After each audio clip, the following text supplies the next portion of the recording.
You're very welcome to this talk. Now, it's been a few years since oncologist Professor Angus Dalgleish warned us about the risks of cancers. After COVID vaccines, of course, he was ignored and poo-pooed. We've now seen evidence from Italy, and here we see the largest scale study so far from South Korea. So quick headlines of what this video is about, so you can decide if you want to watch. Overall cancer rate was increased by 27% in the vaccinated versus the unvaccinated for the COVID vaccine. So that was the overall increase in cancers. Specifically, 53% increase in lung cancer, 69% increase in prostate cancer, 35% increase in thyroid cancer in the vaccinated as opposed to the unvaccinated with COVID vaccines. Gastric, stomach cancer, 34% increase, breast 20% increase, colorectal cancers, 28% increase. So that was actually Nick Hustler's summary. So thanks for that, Nick. We're going to be looking at this in some detail on this video. Now, this is the paper that it's from here, published in a highly reputable peer-reviewed scientific journal. 1 year risk of cancers associated with COVID-19 vaccination. A large population-based cohort study in South Korea. Very readable paper, very intelligible graphics. This is the free PDF download. Do check it out for yourself. Well, let's look at some of the detail. And remember, this is comparing people with the COVID vaccines and the people that didn't get the COVID vaccines. I wish I'd never taken any. But at the time we were told that it was safe and effective, weren't we? Now that's being questioned. Anyway, onto the detail.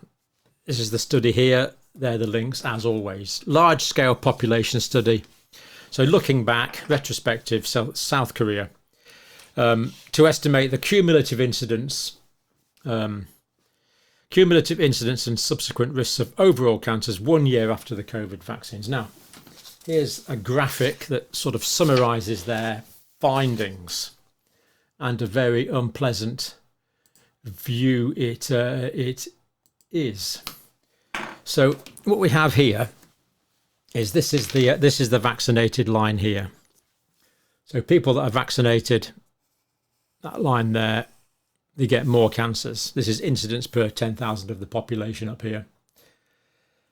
People that didn't get the vaccines, after a follow-up of 360 days, so that's 360 days, well, theirs is much lower, isn't it? And the difference is about 27% between the two overall. So clear increase in cancers. This is overall cancers. And the results of this is a P equals 0.001. In other words, there's a 1 in 1,000 chance that this result arose by chance. So this is overwhelmingly likely to be a genuine result. I know. Right, let's stick with the data. Population that the sample was taken from was over 8 million. They didn't use all of those numbers for purposes of practicality, but very large cohort. Between 20 and 2023, data came from Korean National Health Insurance Database, so the Koreans are very good at this kind of stuff. Participants were based into two groups based on their COVID vaccine status. In other words, those that had the vaccine and those that didn't. Now, obviously, because South Korea was a very heavily vaccinated country, there was, I can't remember the numbers, but just a few 100,000 in the unvaccinated group. But that's good enough to get some pretty good data from. Let's look at the figures now in a bit more detail. So thyroid cancer, they express this as hazard ratios, 1.351. In other words, 35% increased risk. Now, how sure are we with this as a genuine result? Well, the researchers were 95% sure that the actual number lay between 1.2 and 1.5. So that's taken between those two. So 95% sure it was between those two numbers. Gastric cancer, So that's basically a 35% increase, isn't it? In vaccinated versus unvaccinated. That one's basically a 33% increase. Colorectogastric, that's the stomach, of course. Colorectal, 28% increase roughly. And again, how sure were they of the result? Well, they were 95% sure that it was between 1.22 and 1.468. Lung cancer, quite a big increase, 53%. Breast cancer, smaller increase, just under 20%. Prostate cancer, huge, about 68% increase. Yeah. So 19-20% increase in breast cancer, 53% in lung cancer. It's hard to see how regulators around the world can just brush this off. They will, I'm sure. Well, I strongly suspect, which makes you wonder why they're there, really. That's almost no, we won't go there. Right. Now, DNA vaccines like the adenovirus vector vaccines associated with increased risk of, so that was the Johnson & Johnson AstraZeneca, wasn't it? It worked on DNA. Associated increased risk of thyroid, gastric, colorectal, lung and prostate for the DNA adenovirus vector vaccines. mRNA vaccines, specifically thyroid, colorectal, lung and breast. People that had mixtures, heterologous vaccination, thyroid and breast cancers. Yeah, these are all observed associations between COVID, vaccination and cancer incidence. They did put a table here. Overall risk there was about 27%, wasn't it? Greater risk, so greater cancer risk. It was here, greater cancer risk for the DNA vaccines. So the AstraZeneca type and the Johnson & Johnson type, greater cancer risk. mRNA vaccines slightly less, and mixtures slightly more. Vaccinated men, more vulnerable to gastric and lung cancer. Vaccinated women, more susceptible to thyroid and colorectal cancers. Population under 65, more vulnerable to thyroid and breast cancers. So thyroid and breast cancers in younger people, particularly younger women. But of course, remember, men can get breast cancer as well. Just much less common. Population over 75, more susceptible to prostate cancer. COVID-19 vaccination associated cancer risk more likely more elevated amongst individuals that's under 65, isn't it? So basically, what they're saying is here, COVID vaccine associated cancer risk was more likely elevated among younger individuals. So this risk is greater for people under 65, except prostate cancer, where the risk was greater for older people. People that had booster doses more likely to get gastric and pancreatic cancers, and many mechanisms of action possible. The paper mentioned the renin-angiotensin aldosterone system. This is important because this produces angiotensin 2, and it's the ACE receptor that the COVID vaccine binds to, of course. The spike protein in the virus binds to. You mentioned mutagenicity, inflammatory cascade, underlying molecular mechanisms. We could also mention DNA contamination. We could mention alterations in the immune system. We've looked at that before. So there's the paper. Check it out for yourself. Now, as well as that, they do give some other cancers that there weren't enough of to reach significance, but here we see some here.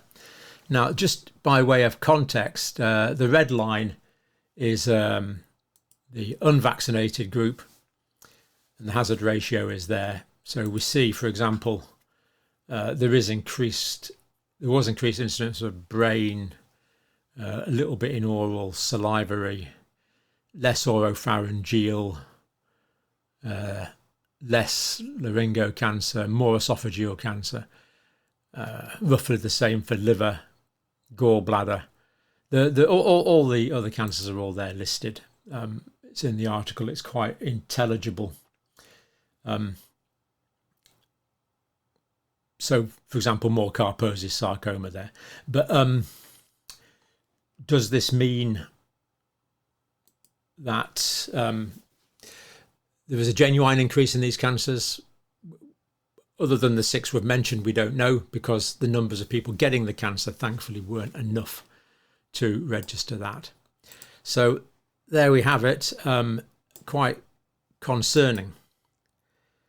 And of course, that's not to mention the other side effects of the vaccines: blood clotting, postural orthostatic tachycardic syndrome, leg amputation, small nerve fibre neuropathy, constant pain all over, like Brienne dressing, tragically, transverse myelitis and paralysis, as we saw with Michael, who we've interviewed. You know, we've interviewed people who've experienced these things firsthand on the channel.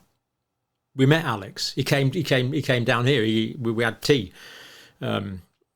Trust me, his leg has been amputated after the vaccine.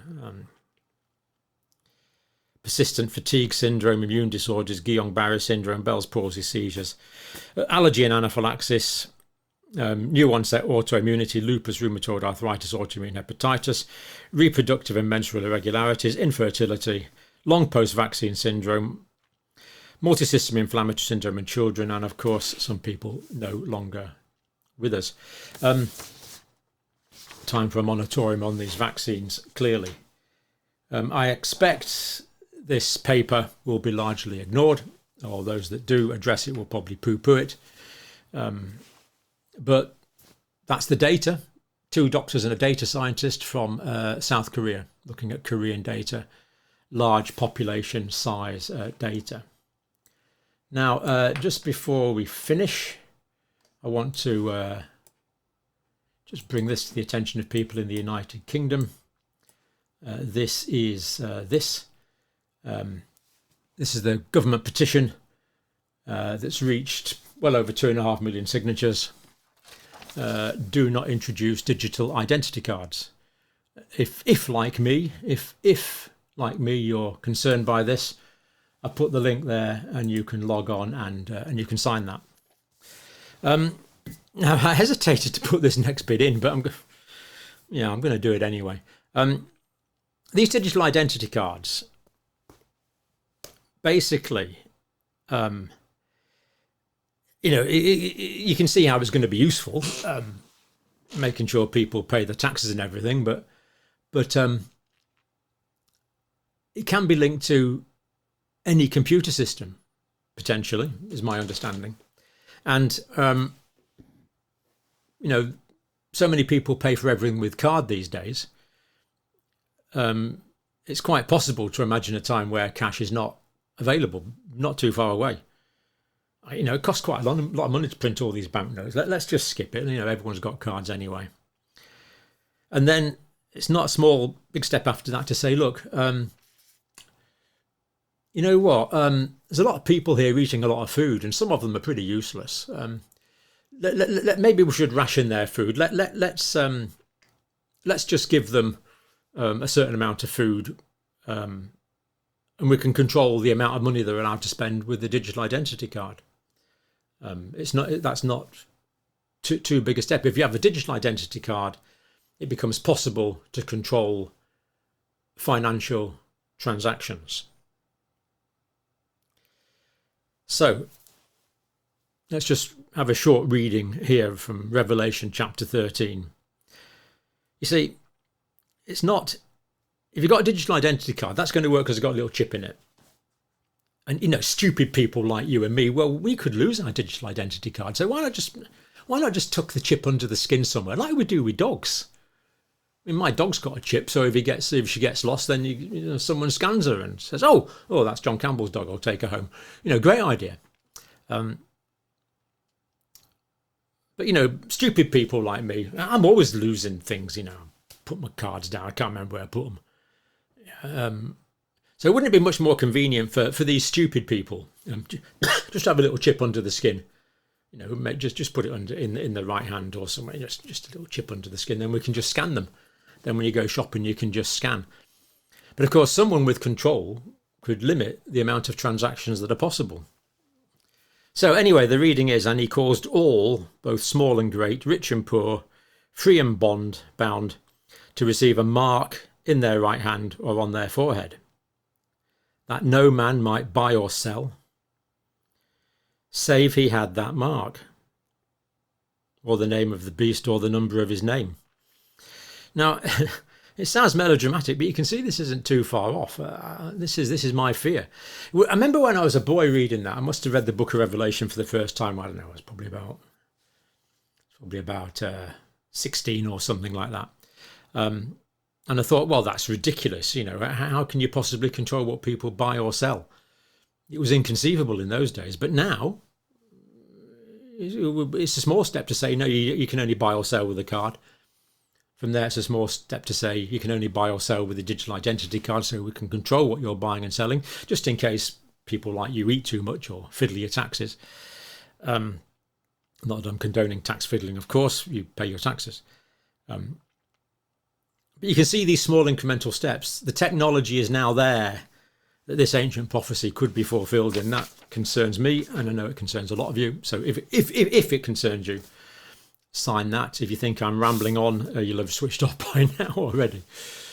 But yeah, government overreach perhaps. You decide. Not for me to tell you what to think. But 2.5 million people so far seem to agree with my concerns. And the government will probably ignore it, of course, but at least we'll have had a small protest. Right, that's all from me. Sadly, I think that this cancer fear thing will be downplayed. And if the studies in Italy are correct, if the studies in South Korea are correct, they're going to be followed by more. Data is still being controlled, of course, in the UK. We don't have access to the vaccinated versus unvaccinated data.